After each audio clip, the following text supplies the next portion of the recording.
Are you looking to add a user or an admin to your Google Business profile, but you're not sure how to do it? If that's the case, you've made it to the right video.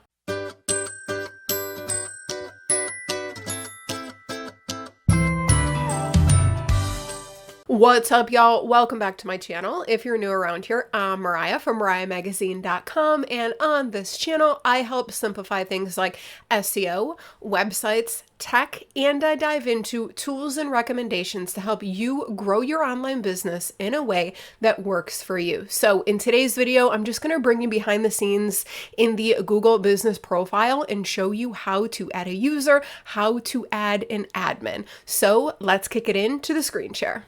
Okay, so in order to add a user, add an admin to your Google Business profile listing, you have to log in to your Google Business Profile Manager. So you can do that by going to business.google.com. I will also put the easily clickable link in the video description box below. You should get taken to a screen that looks something like this. It's very important to make sure that you are logged in with the right Gmail account. So make sure that you are logged in with the right Google account here that has access to your Google Business profile. If you're not, you're going to get confused and nothing's going to show up, or it's going to tell you that you don't have one. Okay, so just keep that in mind. Make sure that you're logged into the correct account, and then find the account that you want to add an admin to, and then click see your profile. Once you do that, you should see how your Google Business profile looks on the front end, and then you're going to click these three little dots right here, and then you're going to click Business Profile Settings.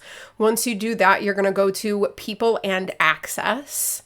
And then you're going to click this add button right here, and you're going to pop in their email address. And then you can choose if you would like to give them owner access or manager access. I suggest not giving anybody owner access unless you really trust them.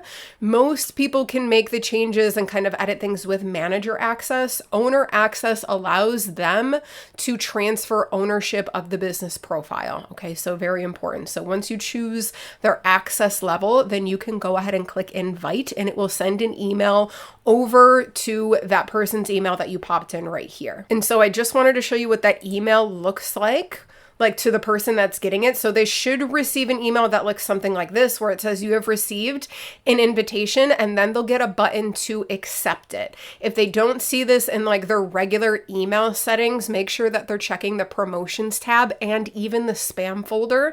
I've had this invitation email go over to the spam folder, but they need to click the accept button in order to start getting access to your Google Business profile. If they don't accept it, they ain't gonna get it, okay? So then the last thing that I wanted to show you is what you should do when you are done working with that person. You want to remove their access from your Google Business profile. So come back here to this screen and then click the three little dots, Business Profile Settings, People and Access. And then you should see their email listed right here. So you're going to click on that person's email, and you're just going to click Remove Person and then Remove. And then they shouldn't be listed in here anymore, and now they shouldn't have access to your Google Business profile anymore. So that's it for today's video. If you guys found this tutorial helpful, give me a really quick thumbs up. The simple thumbs up does go a long way in letting the YouTube algorithm know that my video is helpful, and therefore hopefully pushing it out to more people that also might find it helpful. And if you have any questions about anything that we went through in the video, feel free to leave a comment below the video. I use your comments, your questions, and your feedback in order to inspire new videos on this channel. And if you're not already subscribed to the channel, what are you doing? Hit that subscribe button, turn on bell notifications, and I will see you in the next video. If you made it to the end of this video and you're just getting started with DIY SEO, but you want some help navigating the process, then definitely consider downloading my free roadmap to successful SEO. The free SEO guide dives into what SEO is, why it's important, and how search engines work, along with my 6-step process to improving your SEO and your rankings. And then finally, I dive into the 3 tasks that you can start doing today to get the results that you want from Google. If you want want to go ahead and snag this for yourself, then you can click the link in the video description box below, or you can head over to my website at mariahmagazine.com/roadmap to download your own copy.